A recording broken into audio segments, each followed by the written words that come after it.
Hello everyone. Edu ഡൊമൈനിന്റെ പുതിയ ക്ലാസ്സിലോട്ട് എല്ലാവർക്കും സ്വാഗതം. ലാസ്റ്റ് ക്ലാസ്, അതായത് കേരള ഗവേണൻസിന്റെ ക്ലാസ് നമ്മൾ എടുത്തപ്പോൾ ഓരോ ടൈപ്പ് ഓഫ് അതായത് ഈ സിവിൽ സർവീസുള്ള ക്ലാസിഫിക്കേഷൻ, ജനറൽ ക്ലാസിഫിക്കേഷൻ പറഞ്ഞു.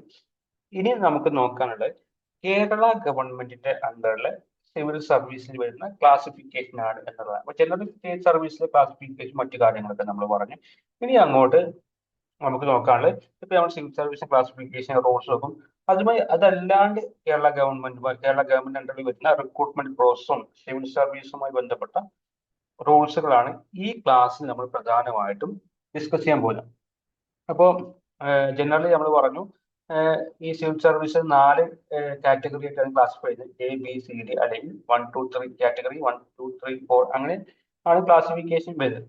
ഇനി സ്റ്റേറ്റ് ഗവൺമെന്റിന്റെ കേരള സ്റ്റേറ്റ് ഗവൺമെന്റ് അണ്ടറിലെ ക്ലാസിഫിക്കേഷൻ എങ്ങനെയാണ് വരുന്നത് എന്ന് ചോദിച്ചു കഴിഞ്ഞാൽ, കേരള ഗവൺമെന്റ് ക്ലാസിഫിക്കേഷനുമായി ബന്ധപ്പെട്ട ഒരു റൂൾസ് ആണ് ഇത്. Kerala civil service classification control and appeal rules 1960 എന്ന് പറയുന്ന ഈ റൂൾസ്. ഈ റൂൾസിലാണ് കേരള ഗവൺമെന്റ് അണ്ടറുള്ള സിവിൽ സർവീസിന് ഏതൊക്കെ കാറ്റഗറി ആയിട്ടാണ് ക്ലാസിഫിക്കേഷൻ ചെയ്യുന്നത്, അതിന്റെ കൺട്രോൾ പരമായിട്ടുള്ള കാര്യങ്ങൾ, അതുമായി ബന്ധപ്പെട്ട എന്തെങ്കിലും കാര്യങ്ങൾ, അപ്പീൽ പോകുന്നതുമായി ബന്ധപ്പെട്ട കാര്യങ്ങൾ പറയുന്ന ഒരു റൂൾസ് ആണ്. 1960-ലാണ് ഈ റൂൾസ് എന്ത് ചെയ്യുന്നത് ഇറക്കുന്നത്. കാരണം 1956 നവംബർ 1-നാണ് കേരളം എന്ന് പറയുന്ന സംസ്ഥാനം ഉണ്ടാണ്. അത് കഴിഞ്ഞ് 1960-ലാണ് കേരള ഗവൺമെന്റിന് അണ്ടറുള്ള സിവിൽ സർവീസുമായിട്ടുള്ള ക്ലാസിഫിക്കേഷനുമായി ബന്ധപ്പെട്ട റൂൾസ് വരുന്നത്. ഇതില് പാർട്ട് 1-ൽ പ്രധാനമായിട്ടും പറയുന്നത് എന്താണ് ഈ നിയമം, നിയമത്തിന്റെ ടൈറ്റിൽ, എപ്പോഴാണ് ഇത് നിലവിൽ വന്ന്, പിന്നെ ഓരോ ടെർമിനോളജികളുടെ ഡെഫിനിഷൻസ് ആണ് പാർട്ട് 1-ൽ പറയുന്നത്. പാർട്ട് 2-ലാണ് എന്ത് പറയുന്നത്, പാർട്ട് 2-ലാണ് നമ്മുടെ കേരളത്തിലുള്ള സിവിൽ സർവീസിന്റെ ക്ലാസിഫിക്കേഷൻ പറയുന്നത്. പാർട്ട് 2-ലാണ്. പാർട്ട് 2-ലെ സെക്ഷൻ 6 പ്രകാരം ജനറലി നമ്മുടെ കേരള സ്റ്റേറ്റ് അണ്ടറുള്ള സിവിൽ സർവീസിന് ബ്രോഡ്ലി 2 കാറ്റഗറി ആയിട്ടാണ് ക്ലാസിഫിക്കേഷൻ ചെയ്യുന്നത്. ഒന്ന് സ്റ്റേറ്റ് സർവീസും പിന്നെ സബോർഡിനേറ്റ് സർവീസും. നേരത്തെ നമ്മൾ പറഞ്ഞിട്ടുണ്ടാകും, ഇപ്പൊ സെൻട്രൽ ഗവൺമെന്റ് ഒക്കെ ആണെങ്കിൽ group A, B, C, D അങ്ങനെ 4 സർവീസ് പറഞ്ഞിട്ടുണ്ടാകും. അപ്പൊ സംസ്ഥാനങ്ങൾ ബ്രോഡ്ലി അങ്ങനെയാണ് വരുന്നത്. അതിൽ Aയും Bയും ഗസറ്റഡ് പോസ്റ്റും Cയും Dയും നോൺ ഗസറ്റഡ് പോസ്റ്റുമാണ്. അതിൽ ഈ സ്റ്റേറ്റ് സർവീസ് എന്ന് പറയുന്നത് ഈ ഗസറ്റഡ് പോസ്റ്റുകൾ ഇറങ്ങിയിട്ടുള്ള സർവീസുകളാണ് സ്റ്റേറ്റ് സർവീസുകൾ എന്ന് പറയുന്നത്. സബോർഡിനേറ്റ് സർവീസ് എന്ന് പറയുന്നത് ഗസറ്റഡ് അല്ലാത്ത, അതായത് സിയും ഡിയും അല്ലെങ്കിൽ കാറ്റഗറി 3-യും 4-ഉം ആയിട്ട് വരുന്ന പോസ്റ്റുകളുണ്ടാവും. ക്ലറിക്കൽ ആൻഡ് മൾട്ടി ടാസ്കിംഗ് പോസ്റ്റുകൾ. അതാണ് സബോർഡിനേറ്റ് സർവീസ് പറഞ്ഞത്. ഇനി ഏതൊക്കെ സർവീസുകളാണ് ഈ സ്റ്റേറ്റ് സർവീസിൽ പെടുന്നത് എന്നുള്ളത് ഇവിടെ പറയുന്നുണ്ട്. സെക്ഷൻ 7 ഒരു ഷെഡ്യൂൾ പറയുന്നുണ്ട്. ഷെഡ്യൂൾ 1 എന്ന് പറയുന്നത് ഈ റൂളിന്റെ അണ്ടറിലുള്ള ഫസ്റ്റ് ഷെഡ്യൂളാണ്, ഷെഡ്യൂൾ 1 ആണ്. അത് പറയുന്നത് സെക്ഷൻ 7-ലാണ്. അതിലാണ് സ്റ്റേറ്റ് സർവീസുകളെ കുറിച്ച് എന്ത് ചെയ്യുന്നത് പറയുന്നത്. സ്റ്റേറ്റ് സർവീസുകൾ എന്ന് പറയുന്നത് ക്ലാസ് 1 ആൻഡ് 2 ഓഫീസേഴ്സ്, ക്ലാസ് 1-ലും 2-ലും പെടുന്ന ഓഫീസേഴ്സ് ആണ് സ്റ്റേറ്റ് സർവീസ്. അതായത് ഗസറ്റഡ് പോസ്റ്റ്, കേരള ഗവൺമെന്റ് അണ്ടറിൽ വരുന്ന ഗസറ്റഡ് ആയിട്ടുള്ള പോസ്റ്റുകളാണ് ക്ലാസ് 1-ഉം 2-ഉം. അതാണ് സ്റ്റേറ്റ് സർവീസ് എന്ന് പറയുന്നതിൽ വരുന്നത്. അത് ടോട്ടൽ 46 സർവീസുകളാണ് വരുന്നത്. ഇപ്പൊ എക്സാമ്പിൾ ഒക്കെ പറയുകയാണെങ്കിൽ അഗ്രികൾച്ചർ സർവീസ്, ഇപ്പൊ നമ്മള് LSTD ഒക്കെ പോലെ LST സെക്രട്ടറി, അതൊക്കെ എന്താ ഗസറ്റഡ് പോസ്റ്റാണ്. അങ്ങനെയുള്ള ക്ലാസ് 1, 2 പോസ്റ്റുകളാണ് ഇവിടെ ഈ സ്റ്റേറ്റ് സർവീസ് പെടുന്നത്. അത് പറയുന്നത് സെക്ഷൻ 7-ലാണ്. അല്ലെങ്കിൽ ഷെഡ്യൂളിൽ എന്ത് ചെയ്യുന്നത്, അല്ലെങ്കിൽ ഷെഡ്യൂൾ ഒരു ടേബിൾ ഉണ്ട്. ആ ടേബിൾ 46 സർവീസുകൾ പറയുന്നുണ്ട്.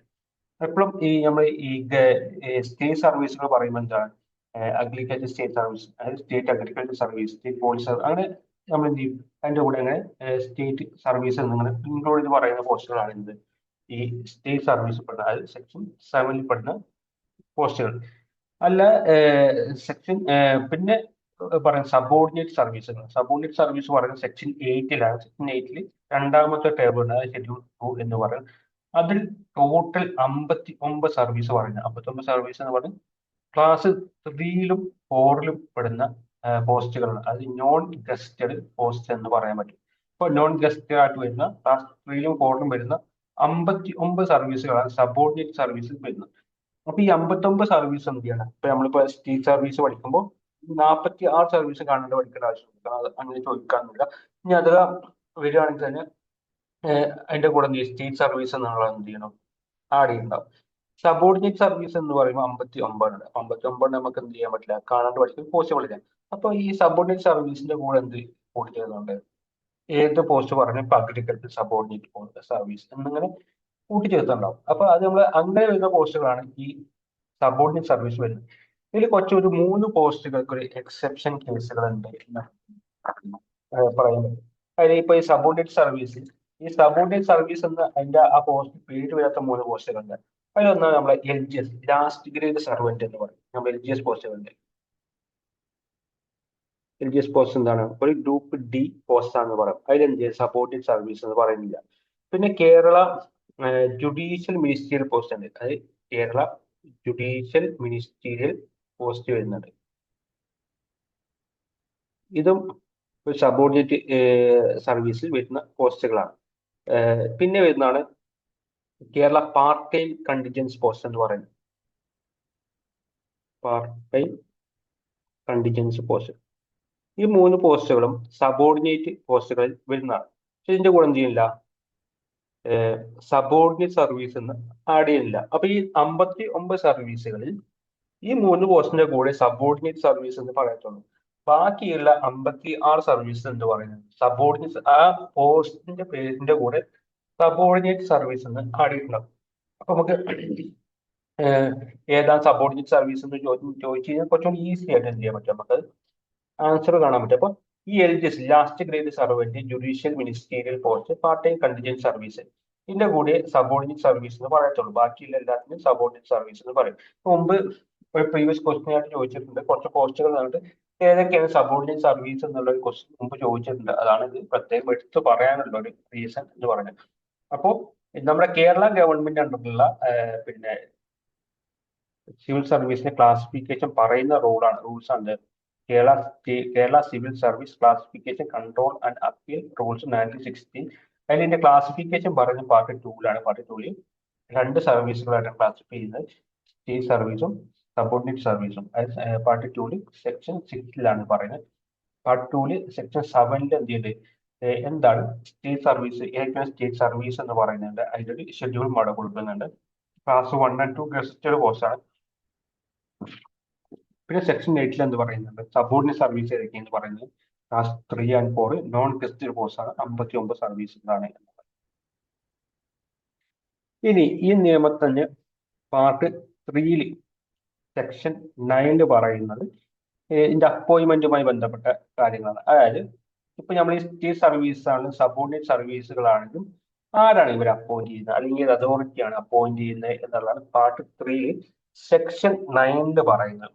അതായത് സ്റ്റേറ്റ് സർവീസുകളാണെങ്കിൽ ആ പോസ്റ്റിലോട്ട് ആരാണ് അപ്പോയിന്റ് ചെയ്യുന്നത്, ഗവൺമെന്റ് ആണ്, അല്ലെങ്കിൽ ഗവൺമെന്റ് അപ്പോയിന്റ് ചെയ്യുന്നത്, വേറെ ഗവൺമെന്റ് അധികാരം കൊടുക്കുന്ന വർക്കിംഗ് അതോറിറ്റികളാണോ എന്നുള്ളതാണ് ഇവിടെ പറയുന്നത്. സെക്ഷൻ 9 പാർട്ട് 3, സെക്ഷൻ 9 അതുമായി കുറെ ക്ലോസുകൾ പറയുന്നത്. പക്ഷെ നമ്മൾ ഇത്രയും ഡീറ്റെയിലേക്ക് പോകണം, കാരണം ഈ ഒരു ഏരിയയിൽ, ഈ സിവിൽ സർവീസ് എന്ന് പറയുന്ന ഏരിയയിൽ നിന്ന് ക്വസ്റ്റ്യൻ വളരെ കുറച്ച് ചോദിച്ചിട്ടുള്ളൂ. അപ്പൊ നമുക്ക് ഡീറ്റെയിൽ പറയണേ, ഓരോ സെക്ഷനിൽ എന്താ പറയുന്നത് എന്നുള്ളത് നോക്കിയാൽ. പിന്നെ പാർട്ട് 4ൽ സെക്ഷൻ 10ൽ പറയുന്നത് എന്താ വെച്ച് കഴിഞ്ഞാൽ സസ്പെൻഷൻ. ഇപ്പം ഒരു ഗവൺമെന്റ് സർവീസിൽ എടുക്കുന്ന ഒരാൾക്ക് ഒരു ഡിസിപ്ലിനറി ആക്ഷൻ വന്നു കഴിഞ്ഞാൽ ആരാണ് അവരെ സസ്പെൻഡ് ചെയ്യുക, ഏത് അതോറിറ്റിക്കാണ് അധികാരമുള്ളത്, പിന്നെ ഏതൊക്കെ ഗ്രൗണ്ടുകളിലാണ് ഇവർക്ക് സസ്പെൻഷൻ കൊടുക്കാൻ പറ്റുക എന്നുള്ള കാര്യങ്ങളാണ് ഈ സെക്ഷൻ പാർട്ട് 4ൽ സെക്ഷൻ 10 അതുമായി ബന്ധപ്പെട്ട കുറെ ക്ലോസുകളും കാര്യങ്ങളും ചെയ്യുന്നുണ്ട്. ആ ഒരു പാർട്ടിൽ സെക്ഷൻ 10 അണ്ടറിൽ വരുന്നുണ്ട്. ഇനി പാർട്ട് 5ലോട്ട് വരുമ്പോൾ എന്താണ്, സെക്ഷൻ 11 മുതൽ 20 വരെ ഈ ഡിസിപ്ലിനറി ആക്ഷനുമായി ബന്ധപ്പെട്ട കുറെ കാര്യങ്ങളാണ് ഈ പാർട്ട് 5 പറയുന്നത്. ടോട്ടൽ 10 സെക്ഷൻസ് അവിടെ പറയുന്നുണ്ട്. അതിൽ 11 സെക്ഷൻ 11 പറയുന്നത് ഡിസിപ്ലിനറി ആക്ഷൻസ് ആണ്. ഇപ്പൊ ഒരാൾക്ക് ഒരു എന്തെങ്കിലും അയാളെ കൈക്കൂലിയുമായി ബന്ധപ്പെട്ട് കേസിൽപ്പെടുകയോ അല്ലെങ്കിൽ ക്രിമിനൽ കേസിൽപ്പെടുകയോ ചെയ്യുന്നു, അയാൾക്ക് എന്ത് തരത്തിലുള്ള ഡിസിപ്ലിനറി ആക്ഷൻസ് കൊടുക്കുക. ചില നമുക്ക് പല ടൈപ്പിൽ എന്ത് ചെയ്യാം, ഡിസിപ്ലിനറി ആക്ഷൻസ് നേരിടേണ്ടി വരും. ചിലപ്പോൾ പിന്നെ ഫൈൻ അടിക്കും, അല്ലെങ്കിൽ പിന്നെ പ്രമോഷൻ സ്റ്റോപ്പ് ചെയ്യുക, അല്ലെങ്കിൽ നമ്മുടെ ഇൻക്രിമെന്റ് സ്റ്റോപ്പ് ചെയ്യുക, അല്ലെങ്കിൽ നമ്മുടെ സ്ഥാനം കുറയ്ക്കുക. അതായത് ഇപ്പൊ സർക്കിൾ അയാളെ SC ആക്കിയിട്ട് ഡീപ്രൊമോട്ട് ചെയ്യുക, അങ്ങനത്തെ കാര്യങ്ങളൊക്കെ ഡിസിപ്ലിനറി ആക്ഷൻസിൽ വരുന്നത്. ആ കാര്യങ്ങളാണ് സെക്ഷൻ 11 വരുന്നത്. പിന്നെ സെക്ഷൻ 12 വരുന്നതാണ് ചില കേസുകളിൽ എന്ത് ചെയ്യും, സ്പെഷ്യൽ പെനാൽറ്റികൾ ഇമ്പോസ് ചെയ്യേണ്ടി വരും. അതിന്റെ കാര്യങ്ങളാണ് സെക്ഷൻ 12. ഇപ്പൊ ചില കേസുകളിൽ ജനറൽ ഇതല്ലാണ്ട് സ്പെഷ്യലായിട്ട് വല്ല ആക്ഷൻസ് എടുക്കേണ്ടി വന്നു കഴിഞ്ഞാൽ അതുമായി ബന്ധപ്പെട്ട റൂൾസ് ആണ് സെക്ഷൻ 12 പറയുന്നത്. പിന്നെ ഡിസിപ്ലിനറി അതോറിറ്റി, അതായത് ഇപ്പൊ നമ്മൾ ഡിസിപ്ലിനുമായി ബന്ധപ്പെട്ട കാര്യങ്ങൾ പറഞ്ഞു. ആരാണിത് ചെയ്യേണ്ടത്? അതായത് ഒരു സിവിൽ സർവീസിന് ഒരു സിവിൽ സർവീസിന്റെ മേലിൽ ഒരു ഡിസിപ്ലിനറി ആക്ഷൻ എടുക്കണമെങ്കിൽ അതിന്റെ അതോറിറ്റി ആണ് ഗവൺമെന്റ് ആണോ, അല്ലെങ്കിൽ ഗവൺമെന്റ് താഴത്തെ വേറെ അതോറിറ്റി എടുത്തു കഴിഞ്ഞാൽ അതിന്റെ കാര്യങ്ങൾ എങ്ങനെയൊക്കെയാണ്?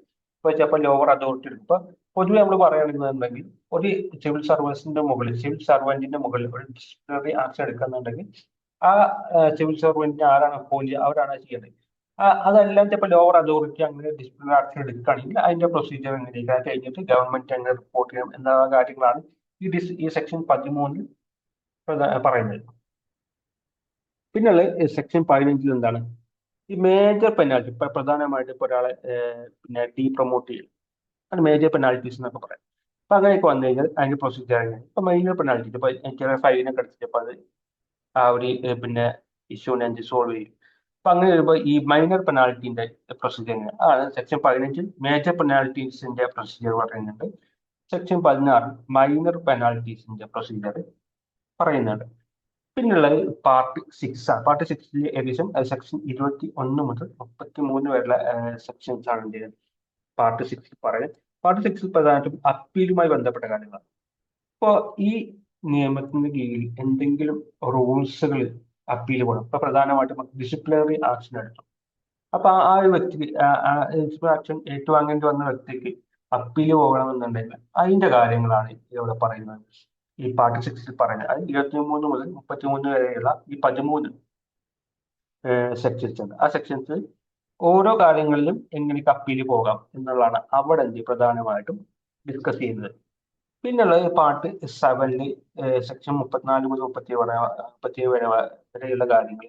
ആ സെക്ഷൻസ് പ്രധാനമായിട്ടും ഗവൺമെന്റ് ഈ റൂൾസിന് അണ്ടറിൽ ഓരോ സെക്ഷൻസിനും വന്നിട്ടുള്ള ആക്ഷൻസ് റിവ്യൂ, ഇതുമായി ബന്ധപ്പെട്ട റൂൾസുകൾ പോയിട്ടുണ്ടോ, ആ റൂൾസുകൾ അങ്ങനെ ഗവൺമെന്റ് റിവ്യൂവുമായി ബന്ധപ്പെട്ട കാര്യങ്ങളാണ് പാർട്ട് 7 വരുന്നത്.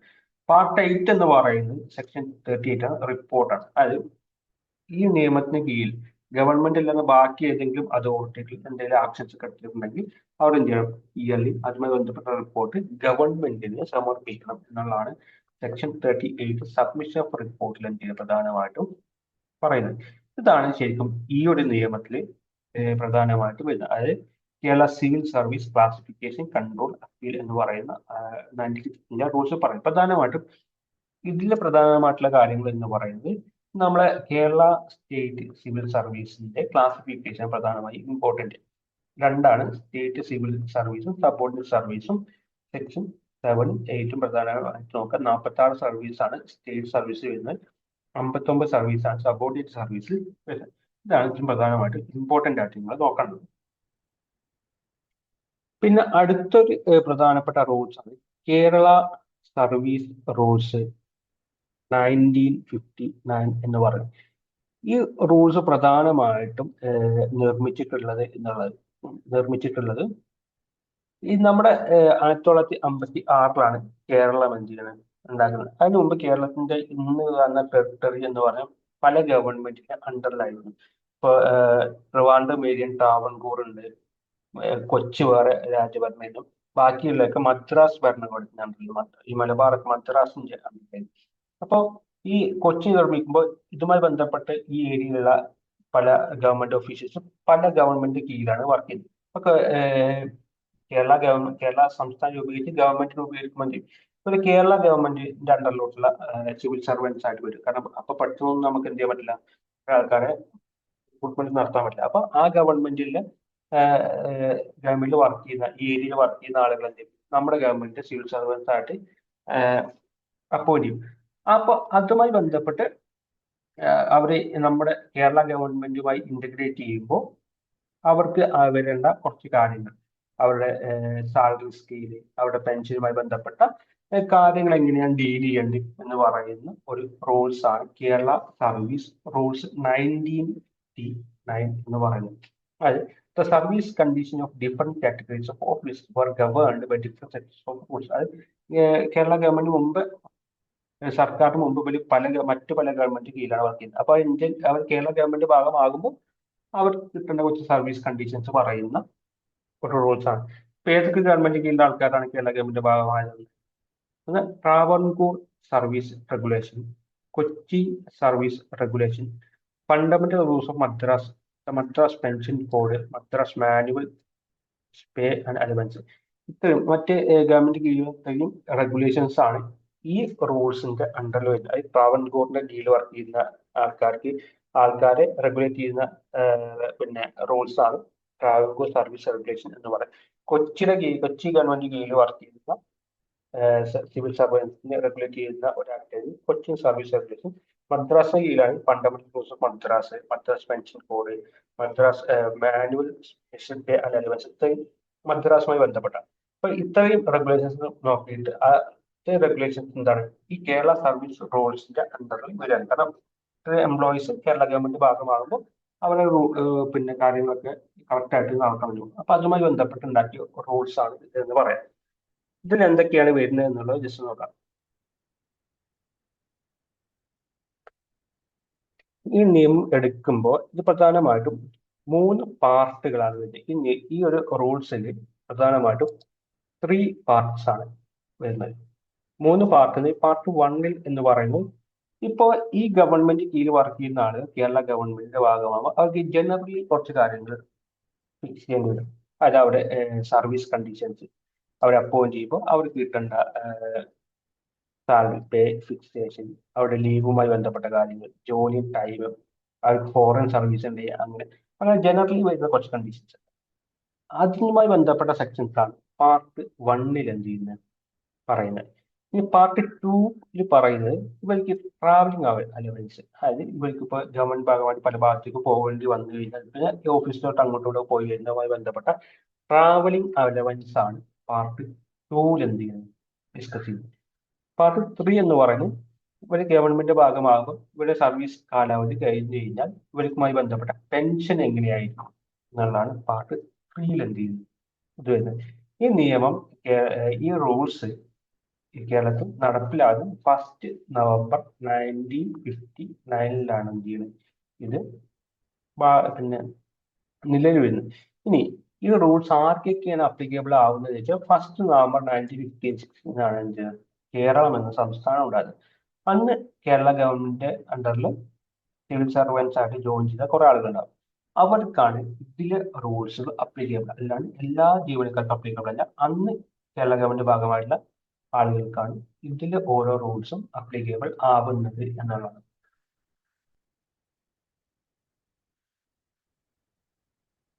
ഇനി പ്രധാനപ്പെട്ട റൂൾസ് ആണ് ഇനി നോക്കുന്നത്. അതായത് നമ്മളിപ്പോ നേരത്തെ നോക്കിയ 2 റൂൾസുകൾ പ്രധാനപ്പെട്ട ഒരു പ്രശ്നം എന്ന് വെച്ചാൽ അത് ഓരോ സെക്ഷൻ ആണ് നോക്കുന്നത്. ഒന്ന് കേരള സിവിൽ സർവീസിന്റെ ക്ലാസിഫിക്കേഷൻ ആണെങ്കിൽ, രണ്ടാമത്തൊന്ന് മറ്റു പല ഗവൺമെന്റ് ഭാഗമായിട്ടുള്ള ആളുകൾ കേരള ഗവൺമെന്റിന്റെ ഭാഗമാകുമ്പോൾ ഉള്ള റൂൾസ് ആണ്. പക്ഷെ ഇനി പറയാൻ പോകുന്ന ഈ Kerala state and subordinate service rule 1958 എന്ന് പറയുന്ന ഈ നിയമം അല്ലെങ്കിൽ ഈ റൂൾസ് എന്ന് പറയുന്നത് നമ്മുടെ കേരള സിവിൽ സർവീസിന്റെ ഒരു ഫൗണ്ടേഷൻ ലീഗൽ ഫ്രെയിംവർക്കാണ്. അത് കേരള ഗവൺമെന്റ് അണ്ടറിൽ ഒരാളെ പിന്നെ റിക്രൂട്ട് ചെയ്യുന്നത് എങ്ങനെ, അപ്പോയിന്റ് ചെയ്യുന്നത് എങ്ങനെ, അവരുടെ ലീവ് എങ്ങനെ, അങ്ങനെ പറയുന്ന എല്ലാ ആസ്പെക്റ്റും ഡിസ്കസ് ചെയ്യുന്ന ഒരു ഫൗണ്ടേഷണൽ ലീഗൽ ഫ്രെയിംവർക്കാണ് ഈ Kerala state and subordinate service rules എന്ന് പറയുന്നത്. ഇത് കേരളത്തിൽ നിലവിൽ വരുന്നത് 1958 ആണ്. ഇതിന് പ്രധാനമായിട്ടും 2 പാർട്ടുകളുണ്ട്.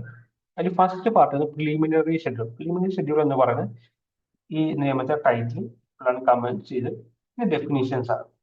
ഡെഫിനേഷൻ എന്ന് പറയുമ്പോൾ ഇതിൽ ഓരോ പ്രധാനപ്പെട്ട ഓരോ ടേമുകൾ ഉണ്ടാവും. ഇപ്പൊ എന്താണ് ഗവൺമെന്റ്, എന്താണ് അപ്പോയിന്റിംഗ് അതോറിറ്റി, എന്താണ് കാൻഡിഡേറ്റ്, അങ്ങനെ പ്രധാനപ്പെട്ട ടേമുകൾ ഡിഫൈൻ ചെയ്യുന്ന ആ 2 സെക്ഷൻസ് ആണ് പ്രധാനമായിട്ടും പ്രിലിമിനറി ഷെഡ്യൂൾ വരുന്നത്. ജനറൽ ഷെഡ്യൂൾ എന്ന് പറയുന്നത് റിക്രൂട്ടുമായി ബന്ധപ്പെട്ട ഓരോ കാര്യങ്ങൾ എന്തൊക്കെയാണ് എന്നുള്ള ഡീറ്റെയിൽ ആയിട്ട് പറയുന്ന സെക്ഷൻസുകളാണ് ജനറൽ ഷെഡ്യൂൾ റൂൾസ് എന്ന് പറയുന്നത്. ഇതിന്റെ ഭാഗമായിട്ട് ബാക്കിയുള്ള കാര്യങ്ങൾ നോക്കാം. അതിൽ ഞാൻ പറഞ്ഞു പാർട്ട് 1 എന്ന് പറയുന്നത് 3 പ്രധാനമായിട്ട് 2 സെക്ഷൻസ് ആണ് ഉള്ളത്. സെക്ഷൻ 1 എന്ത് പറയുന്നു, ഈ റൂൾസിന്റെ ടൈറ്റിൽ പറയുന്നു, കമന്റ്സ് ഇത് പറയുന്നു. സെക്ഷൻ 2 ഡെഫിനിഷൻ ഓരോ ടെർമിനോളജികളും ഡിഫൈൻ ചെയ്യുന്നു. അതിലെന്ത് ചെയ്യുന്നുണ്ട്, പ്രധാനപ്പെട്ട ഡിഫൈൻ റിസർവേഷനുമായി ബന്ധപ്പെട്ട കാര്യങ്ങളൊന്നും സെക്ഷൻ 2 ഡിഫൈൻ ചെയ്യുന്നുണ്ട്. റിസർവേഷൻ അതിൽ ആർക്കൊക്കെ റിസർവേഷൻ കിട്ടുമെന്നുള്ളതിന്റെ ഒരു ഷെഡ്യൂൾ പറയുന്നത്. അത് ഷെഡ്യൂൾ പറയുന്നത് സെക്ഷൻ 2-ലാണെന്നുള്ള നിങ്ങൾ പ്രത്യേക പാർട്ട് 1 സെക്ഷൻ 2-ലാണ് റിസർവേഷൻ ഡിഫൈൻ ചെയ്തു. അപ്പൊ അതിൽ എന്ത് ചെയ്യുന്നത്, കേരള ഗവൺമെന്റ് കീഴിൽ റിക്രൂട്ട്മെന്റ് നടക്കുമ്പോൾ ഏതൊക്കെ കാറ്റഗറിയിലെ ആൾക്കാർക്ക് റിസർവേഷൻ കിട്ടും അതിന്റെ ഷെഡ്യൂൾ പറഞ്ഞു. അതിൽ 3 ലിസ്റ്റാണ് പറഞ്ഞത്. ഒന്ന് ഷെഡ്യൂൾഡ് കാസ്റ്റിന്റെ ലിസ്റ്റ് പറയുന്നുണ്ട്. അതിൽ 53 കാസ്റ്റുകളാണ് ഷെഡ്യൂൾഡ് കാസ്റ്റ് ആയിട്ട് എന്ത് ചെയ്യുന്നത് പിന്നെ ഫിക്സ് ചെയ്തിട്ടുള്ളത്. ഇനി ലിസ്റ്റ് 2 ഷെഡ്യൂൾഡ് ട്രൈബുമായി ബന്ധപ്പെട്ട കാര്യങ്ങൾ പറയുന്നത്. അതിൽ 36 ട്രൈബുകളാണ് ഷെഡ്യൂൾഡ് ട്രൈബ് ആയിട്ട് എന്ത് ചെയ്യുന്നത് കണക്കാക്കിയിട്ടുള്ളത്. ലിസ്റ്റ് 3 എന്ത് ചെയ്യുന്നത് OBC ലിസ്റ്റ് പറയുന്നത് 78 കാറ്റഗറിയിലുള്ള ആൾക്കാരാണ്. 78 കാറ്റഗറിയിലെ കമ്മ്യൂണിറ്റികളാണ് OBC ലിസ്റ്റിൽ ഉൾപ്പെടുത്തിയിട്ടുള്ളത്. അത് പാർട്ട് 1 സെക്ഷൻ 2-ലാണ് എന്ത് പറയുന്നത് എന്നുള്ളതാണ്. അത് ഈ റിസർവേഷനുമായി ബന്ധപ്പെട്ടുള്ള കാറ്റഗറികൾ പറയുന്ന നിയമം ഈ ഒരു റൂൾസ് ഇതാണ് എന്നുള്ള കാര്യങ്ങളൊന്ന് നോട്ട് ചെയ്ത് വെക്കുക. ഇതിന്റെ പാർട്ട് 2 ഒന്ന് നമുക്ക് നോക്കാം. പാർട്ട് 2-ൽ എന്ത് ചെയ്യുന്നത് ജനറൽ റൂൾസുകളാണ് എന്തൊക്കെയാണ് എന്നുള്ളത്. അതിൽ ഫസ്റ്റ് പറയുന്ന ഒരു റൂൾസ് എന്ന് പറയുന്നത് എന്താ, സെക്ഷൻ പാർട്ട് 2-ലെ സെക്ഷൻ 1 നോക്കുകയാണെങ്കിൽ സ്കോപ്പ് ഓഫ് ജനറൽ റൂൾസ്, അതായത് ഇതിൽ പറയുന്ന സെക്ഷൻസ് ഏതൊക്കെ സിവിൽ സർവൻസ് ആണ് അപ്ലിക്കബിൾ ആവുക എന്നുള്ളതാണ് സെക്ഷൻ 1 പറയുന്നത്. സെക്ഷൻ 1 പ്രകാരം കേരള ഗവൺമെന്റിന്റെ അണ്ടറിൽ വർക്ക് ചെയ്യുന്ന എല്ലാ ജീവനക്കാരും എന്ത് ചെയ്യുന്നത് ഈ റൂൾസിന്റെ അണ്ടറിലാണ് വരിക. ഈ റൂൾസ് അവർക്ക് എല്ലാവർക്കും അപ്ലിക്കബിൾ ആവും എന്നുള്ളത് ഇവിടെ പറയുന്നുണ്ട്. സെക്ഷൻ 2 എന്ന് പറയുന്നത് ഇപ്പൊ ഏതെങ്കിലും ഒരു കേസ് നമ്മൾ സ്പെഷ്യൽ റൂൾസ്, ഏതെങ്കിലും ഒരു റിക്രൂട്ട്മെന്റുമായി ബന്ധപ്പെട്ട് നമ്മൾ സ്പെഷ്യൽ റൂൾസ് ഇറക്കിയിട്ടുണ്ടെങ്കിൽ ഈ സ്പെഷ്യൽ റൂൾസ് ആ സർവീസ് മാത്രമേ ബാധകമാകൂ എന്നുള്ളതാണ് സെക്ഷൻ 2-ൽ റിലേഷൻ ടു സ്പെഷ്യൽ റൂൾസ് എന്ന് പറയുന്ന ക്ലോസിൽ പറയുന്നത്. സെക്ഷൻ 3-ൽ ആരാണ് അപ്രൂവ്ഡ് കാൻഡിഡേറ്റ് എന്നാണ് പറയുന്നത്. അപ്രൂവ്ഡ് കാൻഡിഡേറ്റ് എന്ന് പറയുമ്പോൾ നമ്മൾ സാധാരണ ഒരാളെ ഗവൺമെന്റ് ജോബിലേക്ക് അപ്പോയിന്റ് ചെയ്യണമെന്നുണ്ടെങ്കിൽ എന്താ ഉണ്ടാവുക, എങ്ങനെ നടക്കുന്നത്, നമ്മൾ ഈ കേരള PSC ഒരു എക്സാം നടത്തും, ഒരു റാങ്ക് ലിസ്റ്റ് ഇടും. ആ റാങ്ക് ലിസ്റ്റ് അനുസരിച്ച് പിന്നെ ക്വാളിഫൈ ആൾക്കാർക്ക് അഡ്വൈസ് കിട്ടും. ആ അഡ്വൈസ് കിട്ടിയ ആളുകളെയാണ് അപ്രൂവ്ഡ് കാൻഡിഡേറ്റ് എന്ന് പറയുന്നത്. അത് ഈ കേരള PSC റാങ്ക് ലിസ്റ്റ് അനുസരിച്ച് അഡ്വൈസ് കിട്ടിയ ആളുകൾ അപ്രൂവ്ഡ് കാൻഡിഡേറ്റ് ആയിട്ട് പറയുന്നത്. പിന്നെ റിക്രൂട്ട്മെന്റ് മെത്തേഡ് എന്താണെന്നുള്ളതാണ് സെക്ഷൻ 5-ൽ പറയുന്നത്. സെക്ഷൻ 5-ൽ റിക്രൂട്ട്മെന്റ് മെത്തേഡ് പ്രകാരം നമ്മൾ സാധാരണ എങ്ങനെ റിക്രൂട്ട് ചെയ്യാറ്, കേരള PSC ഡയറക്റ്റ് റിക്രൂട്ട്മെന്റ് ഉണ്ടാവും, ബൈ ട്രാൻസ്ഫർ ഉണ്ടാവും. അതുമായി ബന്ധപ്പെട്ട കാര്യങ്ങളാണ് റിക്രൂട്ട്മെന്റ് മെത്തേഡുമായി ബന്ധപ്പെട്ട് പറയുന്നത്. ഇനി ഒരാൾ ഗവൺമെന്റ് സർവീസ് കയറി, ഇപ്പോൾ ഒരാൾക്ക് ലോങ് ടേം ലീവ് വേണം. അതുമായി ബന്ധപ്പെട്ട കാര്യം section 8 members absent from duty എന്തൊക്കെ കാര്യങ്ങളാണ് നോക്കേണ്ടത്, എങ്ങനെയൊക്കെ ലീവ് കൊടുക്കാം, ലീവ് കഴിഞ്ഞ് ഒരാൾ ജോയിൻ ചെയ്യുമ്പോഴുള്ള കാര്യങ്ങൾ എന്തൊക്കെയാണ്, സീനിയോറിറ്റി എന്തൊക്കെയാണ് എന്നുള്ള സെക്ഷൻ 8 പറയുന്നത്. ഇനി സെക്ഷൻ 9 ഒരാളെ ടെമ്പററി അപ്പോയിന്റ് ചെയ്യണം. അപ്പൊ ഏത് കേസിലാണ് ടെമ്പററി അപ്പോയിന്റ്മെന്റ് ഉണ്ടാകുക, അത് ടെമ്പററി അപ്പോയിന്റ്മെന്റ് ചെയ്യാൻ അധികാരമുള്ള ഓഫീസേഴ്സ് ആരൊക്കെയാണ് എന്നുള്ളതാണ് സെക്ഷൻ 9 പറയുന്നത്. പിന്നെ ക്വാളിഫിക്കേഷൻ, ഇപ്പോൾ ഒരു പോസ്റ്റ് ഒരാൾ പിന്നെ അപ്പോയിന്റ് ചെയ്യുന്നുണ്ടെങ്കിൽ അവരുടെ എഡ്യൂക്കേഷൻ ക്വാളിഫിക്കേഷൻ എന്തൊക്കെയായിരിക്കും എന്ന് പറഞ്ഞ റൂൾസ് ആണ് സെക്ഷൻ 10-ൽ പറയുന്നത്. പിന്നെ റിസർവേഷൻ, ഒരു പിന്നെ പോസ്റ്റിലോട്ട് അപ്പോയിന്റ് ചെയ്യുമ്പോൾ അതുമായി റിസർവേഷനുമായി ബന്ധപ്പെട്ട കാര്യങ്ങൾ എങ്ങനെയൊക്കെയാണ് നോക്കേണ്ടത് എന്നുള്ളതാണ് സെക്ഷൻ 14-ൽ എന്ത് ചെയ്യുന്നത് ഡിസ്കസ് ചെയ്യുന്നത്. ഇത് നമ്മൾ പ്രധാനപ്പെട്ട സെക്ഷൻസ് മാത്രമാണ് പറഞ്ഞു പോകുന്നത്. അത് വലിയ നിയമമാണ്, എല്ലാം നമുക്ക് പഠിക്കേണ്ട ആവശ്യമില്ല. ഇനി സെക്ഷൻ 8 ആണ് എന്നുണ്ടെങ്കിൽ പ്രൊമോഷൻ. നമ്മളിപ്പോൾ LDC ആയിട്ട് കയറുക, അപ്പൊ നമ്മൾ UDC ആണ്, അപ്പൊ അതിന്റെ എന്തൊക്കെ ക്രൈറ്റീരിയകളാണ് നോക്കേണ്ടത് എന്നുള്ള കാര്യങ്ങൾ സെക്ഷൻ 28 പറയുന്നത്.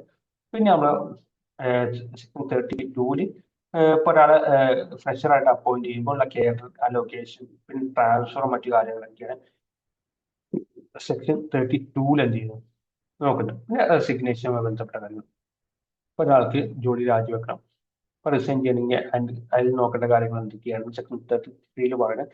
36-ൽ അയാളുടെ സർവീസ് കഴിഞ്ഞ് പെൻഷനായി, പെൻഷന് ശേഷം ആൾ വീണ്ടും വീണ്ടും ജോലിയിലോട്ട് അപ്പോയിന്റ് ചെയ്യാനുള്ള കാര്യങ്ങളാണ് സെക്ഷൻ 36-ൽ എംപ്ലോയ്മെന്റ് ഓഫ് പെൻഷനർ എന്നുള്ള കാര്യങ്ങൾ പറയുന്നത്. സെക്ഷൻ 37-ൽ ഓൾ ഇന്ത്യ സർവീസിലുള്ള ആളുകൾ നമ്മൾ സ്റ്റേറ്റ് സർവീസിന്റെ ഏതെങ്കിലും ഡിപ്പാർട്ട്മെന്റിലോട്ടൊക്കെ അപ്പോയിന്റ് ചെയ്യുമ്പോഴുള്ള കാര്യങ്ങളാണ് സെക്ഷൻ 37-ൽ ഡിസ്കസ് ചെയ്യുന്നത്. ഇത്രയാണ് പ്രധാനപ്പെട്ട സെക്ഷൻസ് ഈ നിയമത്തിൽ വരുന്നുള്ളൂ. നമുക്ക് അടുത്ത റൂൾസ് നോക്കാം. അടുത്ത നമ്മൾ നോക്കുന്നത് കേരള പബ്ലിക് സർവീസ് ആക്ട് 1968 ആണ്. ഈ നിയമത്തെ നമ്മൾ പറഞ്ഞത് പാരന്റ് ആക്ട് ഓഫ്, അതായത് കേരള സിവിൽ സർവീസുമായി ബന്ധപ്പെട്ടുള്ള അപ്പോയിന്റ്മെന്റ്, റിക്രൂട്ട്മെന്റ്, ക്വാളിഫിക്കേഷൻ, അങ്ങനെ എല്ലാത്തിൻ്റെ ഒരു പാരന്റ് ആക്ട് ആണ്. പാരന്റ് ആക്ട് എന്ന് പറയുമ്പോൾ നമ്മളിപ്പോൾ നേരത്തെ പറഞ്ഞ റൂൾസുകളെല്ലാം എന്താണ് ഈ നിയമത്തിനുള്ളിലാണ് വരിക. അതുകൊണ്ടാണ് ഞാൻ പാരന്റ് ആക്ട് എന്ന് പറയുന്നത്. കാരണം ഒരു റൂൾസ് മേക്ക് ചെയ്യണമെങ്കിൽ അതിന് പാരന്റ് നിയമമാണ്.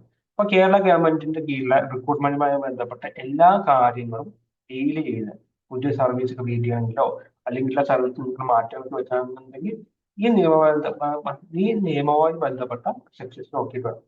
പിന്നെ പുതിയ റൂൾസ് മേക്ക് ചെയ്യണമെങ്കിൽ ഈ നിയമത്തെ അണ്ടറിലാണ് മേക്ക് ചെയ്യുക. അപ്പം നേരത്തെ പറഞ്ഞ എല്ലാ റൂൾസും എവിടെ വരിക? ഈ നിയമത്തിന് കീഴിലാണ് വരിക എന്നുള്ളത്. അതുകൊണ്ടാണ് കേരള സിവിൽ സർവീസുമായി ബന്ധപ്പെട്ട എല്ലാ കാര്യങ്ങളും പറയുന്ന ഒരു പാരന്റ് ആക്ട് ആണ് എന്ന് പറയുന്നത്. ഇതെന്ത് ചെയ്യുന്നുണ്ട്? കേരള ഗവൺമെന്റ് എല്ലാ റിക്രൂട്ട്മെന്റിന്റെ എല്ലാ ആസ്പെക്റ്റും റെഗുലേറ്റ് ചെയ്യുന്ന ഒരു നിയമമാണ് കേരള പബ്ലിക് സർവീസ് ആക്ട് എന്ന് പറയുന്നത്.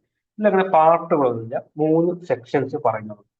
അതിലൊന്നാമത്തെ സെക്ഷൻ ടൈറ്റിൽ 1 ആൻഡ് കമൻസ്മെന്റ്, അതായത് എന്താ നിയമത്തിന്റെ ടൈറ്റിൽ എപ്പോൾ നിലനിൽ. സെക്ഷൻ 2 പറയുന്നത് member state government rules regarding recruitment process, അതായത് കേരള ഗവൺമെന്റ് അണ്ടറിൽ റിക്രൂട്ട്മെന്റ് പ്രോസസ്സുമായിട്ട് എന്തെങ്കിലും റൂൾസ് മേക്ക് ചെയ്യണമെന്നുണ്ടെങ്കിൽ ആ മേക്ക് ചെയ്യാനുള്ള അധികാരം സംസ്ഥാന ഗവൺമെന്റ് കൊടുക്കുന്നതുമായി ബന്ധപ്പെട്ട ഒരു അധികാരം കൊടുക്കുന്നതുമായി ബന്ധപ്പെട്ട ഒരു സെക്ഷനാണ് സെക്ഷൻ 2. അതായത് empower state government make rules regarding recruitment process എന്ന് പറയുന്നത്. സെക്ഷൻ 3 പറയുന്നത് എന്താണ്? ഈ ആർട്ടിക്കിൾ ഇപ്പൊ നമ്മൾ ഓൾറെഡി കുറെ നിയമങ്ങൾ, കുറെ റൂൾസുകൾ ഉണ്ടാക്കിയിട്ടുണ്ട്. 60-ലും 58-ലും 59-ലൊക്കെ ഉണ്ട് പല റൂൾസുകൾ ഉണ്ടാക്കിയിട്ടുണ്ട്. ആ റൂൾസുകളൊക്കെ ഈ നിയമത്തിന് അണ്ടറിലാണ് വരുന്നത് എന്ന് പറയുന്ന ഒരു section. Validate and continue all rules under the provision to article 309 prior to September 17, 1968 deeming to be rules under the Merit act. അത് നിയമം നിലവിൽ വരുന്നത് സെപ്റ്റംബർ 17, 1968 ആണ്. അപ്പോൾ അന്ന് മുതൽ എന്താണ് മുമ്പ് ഉണ്ടാക്കിയ എല്ലാ റൂൾസും, ഉണ്ടാക്കാൻ പോകുന്ന എല്ലാ റൂൾസും എന്താണ് ഈ നിയമത്തിന് കീഴിലാണ് വരുന്നത് എന്നതാണ്. ഈ നിയമം സ്റ്റേറ്റ് ഗവൺമെന്റ് എങ്ങനെ ഉണ്ടാക്കുന്നത്? അതായത് ഈ റിക്രൂട്ട്മെന്റ് പ്രോസസ്സുമായി വരുന്നിട്ടുള്ള എല്ലാ നിയമങ്ങളും റൂൾസുകളും സ്റ്റേറ്റ് ഗവൺമെന്റോ സെൻട്രൽ ഗവൺമെന്റോ ഉണ്ടാക്കാൻ അധികാരം കൊടുക്കുന്ന നമ്മളെ ഭരണഘടനയിലെ ഒരു ആർട്ടിക്കിളാണ് ആർട്ടിക്കിൾ 309 എന്ന് പറയുന്നത്. ഈ ആർട്ടിക്കിൾ വരുന്നത് നമ്മുടെ പാർട്ട് 14 ഈ ആർട്ടിക്കിൾ വരുന്നത്. പാർട്ട് 14 ഈ ആർട്ടിക്കിൾ വരുന്നത്. ആർട്ടിക്കിൾ 14 308 മുതൽ 314 വരെയുള്ള ആർട്ടിക്കിൾസ് പറയുന്നുണ്ട്. ഇതിലാണ് സിവിൽ സർവീസുമായി ബന്ധപ്പെട്ട ഓരോ സെക്ഷൻസ് പറയുന്നത്. അതിൽ 309 എന്ത് ചെയ്യുന്നുണ്ട്? ഗവൺമെന്റുകൾക്ക് അധികാരം കൊടുക്കുന്നുണ്ട്. ഈ സിവിൽ സർവീസുമായി റിക്രൂട്ട്മെന്റും അപ്പോയിന്റ്മെന്റുമായി ബന്ധപ്പെട്ട നിയമങ്ങളും റൂൾസുകളും ഉണ്ടാക്കാൻ അധികാരം കൊടുക്കുന്ന ആർട്ടിക്കിളാണ് 309. ഈ 309 പ്രകാരമാണ് ഓരോ ഗവൺമെന്റുകളും ഈ റിക്രൂട്ട്മെന്റുമായി ബന്ധപ്പെട്ടുള്ള റൂൾസുകളും നിയമങ്ങളും ഉണ്ടാക്കുന്നത്. അപ്പം സെപ്റ്റംബർ 17, 1962 ഈ നിയമം നിലവിൽ വരുമ്പോൾ ബാക്കി എല്ലാ റൂൾസുകളെല്ലാം ഇതിന്റെ അണ്ടറിലായിരിക്കും. ഇനി ഉണ്ടാക്കാൻ പോകുന്ന റൂൾസുകളും ഈ നിയമത്തിന് കീഴിലാണ് ഉണ്ടാക്കുക. ആ ഒരു അധികാരം പറയുന്ന സെക്ഷനാണ് സെക്ഷൻ 3 എന്ന് പറയുന്നത്. അങ്ങനെ പ്രധാനമായിട്ടും ഈ 3 സെക്ഷൻസ് ആണ് ഈ നിയമത്തിൽ വരുന്നത്. പിന്നെ ഈ നിയമവുമായി ബന്ധപ്പെട്ട് പഠിക്കുമ്പോൾ നമ്മൾ അടുത്ത് നോക്കുക കേരള അഡ്മിനിസ്ട്രേറ്റീവ് സർവീസ്, നമ്മൾ KAS എന്ന് പറയാറുണ്ട്. ആ ഒരു സർവീസ് ഫോം ചെയ്തിട്ടുള്ള ഈ നിയമത്തിന് കീഴിലാണ് ആ ഒരു സർവീസ് ഫോം ചെയ്തിട്ടുള്ളത്. ഈ നിയമത്തിന് കീഴിലും Kerala civil service special rules. ഈ Kerala civil service special rules എന്ന് പറയുന്നത് നമുക്ക് ഏതെങ്കിലും ഒരു സ്പെഷ്യൽ സർവീസ് ക്രിയേറ്റ് ചെയ്യണം. KS സ്പെഷ്യൽ സർവീസ് മുമ്പ് ഉണ്ടായിരുന്നില്ല. അപ്പോൾ അതുമായി ബന്ധപ്പെട്ട കാര്യങ്ങൾ പറയുന്ന ഒരു റൂൾസ് ആണ് Kerala civil service special rules 1963. അപ്പൊ ഈ റൂൾസും ഈ ആക്ടിന്റെ കീഴിലാണ് ഈ കേരള അഡ്മിനിസ്ട്രേറ്റീവ് സർവീസ് എന്ന് പറയുന്ന പുതിയ സർവീസ് നമ്മൾ ഫോം ചെയ്തിട്ടുള്ളത്. ഇത് KS എന്നാണ് ഫോം ചെയ്തിട്ടുള്ളത് എന്ന് വെച്ചാൽ January 1, 2018 എന്ത് ചെയ്യുന്നത് KS ഫോം ചെയ്തിട്ടുള്ളത്. KS ഫോം ചെയ്യാൻ വേണ്ടി അതുമായി ബന്ധപ്പെട്ട് കാര്യങ്ങൾ പഠിക്കാൻ വേണ്ടി കമ്മിറ്റി ഉണ്ടാകും. ആ കമ്മിറ്റിയുടെ ഹെഡ് എന്ന് പറഞ്ഞ് EK Bharat Bhushan, chief secretary EK Bharat Bhushan. ഈ കമ്മിറ്റിയുടെ ഒരു 6 അംഗ കമ്മിറ്റിയിലും ഈ കമ്മിറ്റിയുടെ റെക്കമെൻഡേഷൻ പ്രകാരമാണ് കേരള ഗവൺമെന്റ് എന്ത് ചെയ്തിട്ടുള്ളത് കേരള അഡ്മിനിസ്ട്രേറ്റീവ് സർവീസ് ക്രിയേറ്റ് ചെയ്തത്. അപ്പൊ ഈ നിയമവുമായി ബന്ധപ്പെട്ട് നമ്മൾ 2 കാര്യങ്ങൾ പഠിച്ചു. ഇനി അടുത്ത് നമുക്ക് നോക്കാം Kerala government servant conduct rules 1960 ഈ റൂൾസ്. അതായത് ഒരാൾ ഗവൺമെന്റ് സിവിൽ സർവീസിന് ഭാഗമാകുമ്പോൾ അദ്ദേഹം ഫോളോ ചെയ്യേണ്ട കുറച്ച് ഡിസിപ്ലിൻസ് ഉണ്ട്. ആ കാര്യങ്ങളാണ് പ്രധാനമായിട്ടും ഇതിൽ പറയുന്നത്. അതിൽ സെക്ഷൻ 1-2 എന്താ ടൈറ്റിലും കമൻസ്മെന്റും ഡെഫിനിഷൻസും ഒക്കെയാണ് പറയുന്നത്. സെക്ഷൻ 3 വരുമ്പോൾ അത് പ്രധാനമായിട്ടും പറയുന്ന കാര്യം എന്ന് പറയുന്നത് ഒരു ഗവൺമെന്റ് സർവന്റ് ആകുമ്പോൾ അയാൾ കീപ്പ് ചെയ്യേണ്ട കുറച്ച് മാന്യതകളുണ്ട്. അതായത് അബ്സോർട്ട് ഇന്റഗ്രിറ്റി ആൻഡ് ഡിവോഷൻ, അതായത് ഒരു ആത്മാർത്ഥത അയാൾ ആ ജോലിയുമായിട്ട് കാണും എന്നുള്ളതാണ് സെക്ഷൻ 3 എന്ത് ചെയ്യുന്നത് പറയുന്നത്. സെക്ഷൻ 4 പറയുന്നത് ഇപ്പോ ഒരാൾ ഗവൺമെന്റ് ജോലിയിൽ വർക്ക് ചെയ്യണം. ഇപ്പൊ ഈ ഗവൺമെന്റ് എന്ത് ചെയ്യണം, പല പ്രൈവറ്റ് സ്ഥാപനങ്ങളുമായിട്ട് പല കരാറുകൾ ഉണ്ടാവും. അപ്പോൾ ഒരു ഗവൺമെന്റ് ജോലിയിൽ വർക്ക് ചെയ്യുന്ന ആൾ അയാളുടെ റിലേറ്റീവ്സ് ഈ ഗവൺമെന്റുമായി ബന്ധപ്പെട്ട് നിൽക്കുന്ന പ്രൈവറ്റ് സെക്ടറിൽ എന്തെങ്കിലും അപ്പോയിന്റ്മെന്റുമായി ശ്രമിച്ചു കഴിഞ്ഞാൽ അതുമായി ബന്ധപ്പെട്ട് ശ്രമിക്കാൻ പാടില്ല എന്ന് പറയുന്ന സെക്ഷൻ. അതായത് ഇപ്പൊ ഗവൺമെന്റ് ഒരു റോഡ് ഉണ്ടാക്കുന്ന കമ്പനി കോൺട്രാക്ട് ഉണ്ട്. അപ്പൊ എന്ത് ചെയ്യുന്ന അവിടെ അങ്ങനത്തെ പ്രോജക്റ്റ് നോക്കുന്നത് അസിസ്റ്റന്റ് എഞ്ചിനീയർ ഉണ്ട് വിചാരിക്കാം. അപ്പൊ എഞ്ചിനീയർ എന്ത് ചെയ്യണം, അദ്ദേഹത്തിന്റെ കൊച്ചാപ്പാനെ ആരെങ്കിലും എഞ്ചിനീയർ ആ കോൺട്രാക്ട് ചെയ്ത കമ്പനിയിൽ ഒരു പ്രധാനപ്പെട്ട രീതിയിൽ അപ്പോയിന്റ് ചെയ്യണം. അങ്ങനെ അപ്പോയിന്റ് ചെയ്യുമായി ബന്ധപ്പെട്ട കാര്യങ്ങൾ അങ്ങനെ ചെയ്തു കഴിഞ്ഞാൽ എന്ത് സംഭവിക്കും, എന്തൊക്കെ ഡിസിപ്ലിനറി ആക്ഷൻസ് ഉണ്ടാവും അങ്ങനെ പറയുന്നത് സെക്ഷൻ 4 എന്ന് പറയുന്നത്. ഇനി നമ്മൾ എപ്പോഴും കേൾക്കുന്ന കാര്യമാണ് എന്ത് കൈക്കൂലി വാങ്ങി എന്ന് പറയുന്നത്. അപ്പൊ ഈ കൈക്കൂലിയുമായി ബന്ധപ്പെട്ട കാര്യങ്ങൾ ഭാഗ്യം സംഭവിക്കും അല്ലെങ്കിൽ എന്തൊക്കെയാണ് എന്നുള്ള പറയുന്ന ഒരു സെക്ഷനാണ് സെക്ഷൻ 6. അത് കേരള ഗവൺമെന്റ് സർവൻസ് കണ്ടക്ട് റൂൾസിലാണ് ഈ കൈക്കൂലിയുമായി ബന്ധപ്പെട്ട കാര്യങ്ങൾ പറയുന്നത്. ഗിഫ്റ്റ്, ഗ്രാറ്റുവിറ്റി, റിവാർഡ്സ് അത് മേടിക്കാൻ പറ്റില്ല, മേടിച്ചു കഴിഞ്ഞാൽ എന്താണ് എന്നുള്ളതുമായി ബന്ധപ്പെട്ട കാര്യങ്ങളാണ് സെക്ഷൻ 6 പറയുന്നത്. ഇനി സെക്ഷൻ 16 ഉണ്ട്. ഒരാൾ ഗവൺമെന്റ് സർവന്റ് ആണ്. അപ്പൊ അദ്ദേഹത്തിന് എന്ത് ചെയ്യാൻ പറ്റില്ല, ഈ കടം കൊടുക്കുന്ന വാങ്ങുന്നതുമായി ബന്ധപ്പെട്ട ലെൻഡിങ് ആൻഡ് ബോറോയിങ്ങുമായി ബന്ധപ്പെട്ട കാര്യങ്ങളിലെ റെസ്ട്രിക്ഷൻസും മറ്റു കാര്യങ്ങളാണ് സെക്ഷൻ 16 പറയുന്നത്. സെക്ഷൻ 21A പറയുന്നത് government service engage in teaching prohibited from pecuniary relation എന്ന് പറയുന്നത്. അതായത് ഇപ്പോൾ ഒരാൾ ഗവൺമെന്റ് സ്കൂൾ പഠിപ്പിക്കുകയാണ്. അപ്പൊ അയാൾക്ക് പ്രൈവറ്റ് ട്യൂഷനിൽ പോയി പഠിപ്പിക്കാൻ പാടില്ല എന്ന് പറയുന്ന സെക്ഷനാണ്. ഇത് ഒരാൾ ഗവൺമെന്റ് കോളേജ് പഠിപ്പിക്കണം. അപ്പൊ അയാൾ എന്ത് ചെയ്യാണ്, ഒരു പ്രൈവറ്റ് എൻട്രൻസ് ട്യൂഷൻ അക്കാഡമിയിലൊക്കെ പോയിട്ട് പഠിപ്പിക്കുകയാണ്. അപ്പൊ അതുമായി ബന്ധപ്പെട്ട അത് പ്രൊഹിബിറ്റ് ചെയ്യുന്ന ഒരു സെക്ഷനാണ് സെക്ഷൻ 21A എന്ന് പറയുന്ന ഈ ഒരു സെക്ഷൻ. അപ്പൊ ഈ ഒരു റൂൾസ് കംപ്ലീറ്റ്ലി ഇതുമായി ബന്ധപ്പെട്ട ഇങ്ങനത്തെ കുറെ കാര്യങ്ങളാണ് പറയുന്നത്. സെക്ഷൻ 50 എടുത്ത് നോക്കുകയാണെങ്കിൽ എന്താണ്, ഒരാള് ഒരു ഗവൺമെന്റ് ഡോക്ടറായിട്ട് വർക്ക് ചെയ്യണം. അപ്പൊ അദ്ദേഹത്തിന് പ്രൈവറ്റ് ക്ലിനിക്കിലോ അല്ലെങ്കിൽ ആശുപത്രിയിലോ പോയിട്ട് പ്രാക്ടീസ് ചെയ്യാൻ പാടില്ല. അത് പ്രൊഹിബിറ്റ് ചെയ്യുന്ന സെക്ഷൻ എന്ന് പറയുന്നത്. സെക്ഷൻ 67 പോയി കഴിഞ്ഞാൽ എന്താണ്, ഇപ്പൊ ഗവൺമെന്റ് സർവീസ് പൊതുവെ എന്താണ് പൊളിറ്റിക്കലി ന്യൂട്രൽ ആയിട്ടാണ്. അപ്പൊ അവർക്ക് എന്ത് ചെയ്യാൻ പാടില്ല, ആക്റ്റീവ് പൊളിറ്റിക്സിൽ പാർട്ടിസിപ്പേറ്റ് ചെയ്യാൻ പറ്റില്ല, ഇലക്ഷനിൽ പാർട്ടിസിപ്പേറ്റ് ചെയ്യാൻ പറ്റില്ല എന്നുള്ള പറയുന്ന ക്ലോസ് ആണ് സെക്ഷൻ 67 എന്ന് പറയുന്നത്. ഇനി സെക്ഷൻ 67A എന്താ പറയുന്നത്, കമ്മ്യൂണൽ റിലീജിയസ് ആക്ടിവിറ്റിയിൽ ഭാഗമാകാൻ പാടില്ല എന്നുള്ളതും പറയുന്നുണ്ട്. ഇനി സെക്ഷൻ 86 എന്ന് പറയുന്നത് ഇപ്പൊ സാധാരണ ഒരുപാട് സമരങ്ങൾ നടക്കാറുണ്ട്. അപ്പൊ അതിൽ എന്ത് ചെയ്യാൻ പാടില്ല, ഒരു കോമൺ സ്ട്രൈക്കിൽ ആര് പാർട്ടിസിപ്പേറ്റ് ചെയ്യാൻ പാടില്ല, ഗവൺമെന്റ് സർവൻസ് പാർട്ടിസിപ്പേറ്റ് ചെയ്യാൻ പാടില്ല എന്ന് പറയുന്ന സെക്ഷനാണ് സെക്ഷൻ 86 എന്ന് പറയുന്നത്.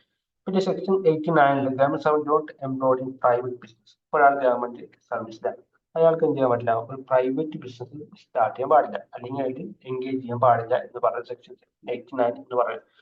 ഈ സെക്ഷൻ 93B പറയുന്നത് consumption of intoxicating drinks and drugs, അത് കള്ള് കുടിക്കുന്ന അത് ബാക്കിയുള്ള ഡ്രഗ്സുകളുമായി ഉപയോഗിക്കുന്നതുമായി ബന്ധപ്പെട്ട കാര്യങ്ങൾ പറയുന്ന സെക്ഷനാണ് 93B എന്ന് പറയുന്നത്. 93C എന്ന് പറയുന്നതാണ് ഇപ്പൊ ഒരാൾ ഗവൺമെന്റ് സർവന്റ് ആണ്, അതും പറഞ്ഞ് എന്ത് ചെയ്യാൻ പറ്റില്ല, നമ്മൾ ഡൗരി വാങ്ങാൻ പറ്റില്ല. കല്യാണം കഴിക്കുമ്പോൾ സ്ത്രീധനവുമായി ബന്ധപ്പെട്ട അത് വാങ്ങാൻ പാടില്ല എന്ന് പറയുന്ന സെക്ഷനാണ് 93C എന്ന് പറയുന്നത്. ഇനി 93Dയിൽ സ്മോക്കിംഗ്, ബാൻ ഓഫ് സ്മോക്കിംഗ് ആണ് പറയുന്നത്. 93E ban to employ children to work ആണ്. പിന്നെ 93F നമ്മൾ വർക്ക് ചെയ്യുന്ന സ്ഥലത്ത് വുമൻസിനോട് മോശമായിട്ട് പെരുമാറാൻ പാടില്ല അല്ലെങ്കിൽ സെക്ഷൽ ഹറാസ്മെന്റ് പ്രൊഹിബിറ്റ് ചെയ്യുന്ന ആക്ടാണ് 93F എന്ന് പറയുന്നത്.